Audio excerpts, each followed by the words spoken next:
শুভ দুপুর বন্ধুরা।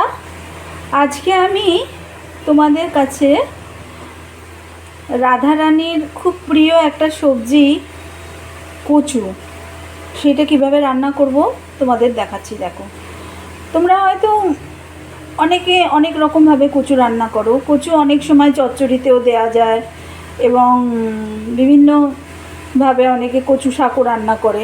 তো কচু শাক আমি আজ অবধি কোনোদিনও রান্না করিনি। আমি কচুটা, এই কচু ভাজাটা আমি শিখেছিলাম আমার এক আত্মীয়ের থেকে। তো দেখো, এই যে এই কচুগুলো আছে, কচুগুলোকে আমি ভালোভাবে ধুয়ে নিয়েছি। আর যা যা লাগবে, এটা কচুটা দুরকমভাবে রান্না করা যায়। এটাকে কচু ভাজা বলা হয়। এটাকে প্রথমে সেদ্ধ করে নিচ্ছি। সেদ্ধ করে নেওয়ার জন্য এটাকে, যেগুলো খুব বড় সেগুলোকে 2-3 টুকরো করব, আর যেগুলো ছোট সেগুলোকে 2 টুকরো করে করব। আর তাতে কাঁচা লঙ্কা দিতে হবে, আদা দিতে হবে, অল্প একটুখানি আদা নিয়ে নিয়েছি আমি। এটা বোধহয় আদা, হ্যাঁ এটা আদা, এটা কচু না। আর রসুন নিয়ে নিয়েছি, আর টমেটো নিয়ে নিয়েছি। এটা কতকটা দম টাইপের হবে, বাট এটা ঠিক দমও হবে না, এটা একদম শুকনো শুকনো হবে। এটা রুটি দিয়ে খাওয়ার জন্য করছি আমি।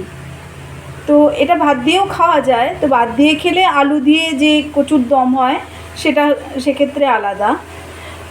তো আমি এটাতে আলু দেব না একদমই। আর এই যে শুকনো ভাজা মশলার জন্য আমি জিরে, এখানে গোটা জিরে নিয়ে নিয়েছি, এটাকে ভেজে নেব। আর এখানে লঙ্কা গুঁড়ো, জিরে গুঁড়ো, ধনে গুঁড়ো আছে, আর শুকনো লঙ্কা আছে।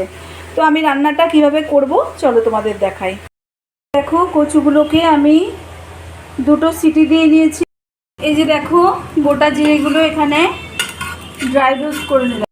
সবার আগে অল্প একটু তেল দিয়ে অল্প একটু জিরে দিলাম, একটা শুকনো লঙ্কা দিলাম, দিয়ে এবার সিদ্ধ করে রাখা কচুগুলোর ওপর আমি একটুখানি এর লাগিয়ে দিয়েছি, নুন আর একটু ভিনিগার। এবার এটা দিয়ে দিলাম, কারণ আমি এখনই এটা মশলার সাথে কষাবো না, যেহেতু এটা কচু ভীষণ, কি বলবো, ভীষণ লেগে যায় বা ন্যাল ন্যাল করে। তো এটা এই ভাবটা কাটানোর জন্য, একে অপরের সাথে যে লেগে যায় সেটা কাটানোর জন্য ওটাকে আমাকে অল্প তেল দিয়ে আগে একটু নুন দিয়ে ভেজে নিলাম। এবার অল্প তেল দিয়ে, 1 চামচ মতো তেল দিয়ে এবার পেঁয়াজটা দিয়ে দিলাম।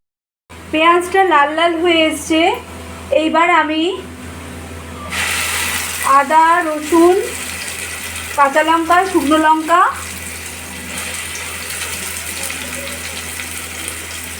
পেস্টটা দিয়ে দিলাম।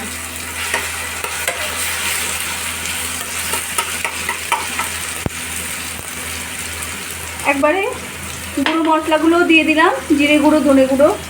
আর এই রান্নাটায় 1 ফোঁটাও আর জল পড়বে না, সেদ্ধ হয়ে গেছে। এইবার এইটা যে মশলাটা কষা হবে সেই মশলাটার উপরে ওই যে সিদ্ধ করে রাখা এবং ভাজা কচুটা দিয়ে দিতে হবে। এর মধ্যেই আমি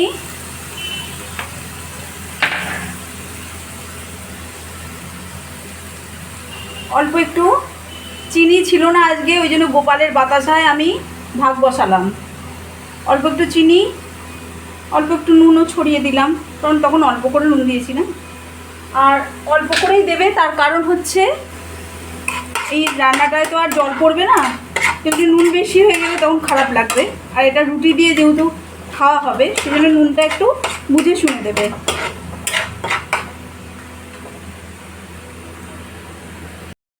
দেখো, গুঁড়ো করে রাখা মশলাটা আমি দিয়ে দিলাম। মানে দেখো, বেশ ভালোই ভাজা ভাজা হয়ে এসছে মশলাটা। এটার সাথে টমেটোও একবারে পেস্ট করে দিয়েছিলাম। এই যে দেখো, টমেটো দেখা যাচ্ছে, আদা রসুন বাটা, টমেটো, কাঁচা লঙ্কা, শুকনো লঙ্কা। এইবার আমি ওই যে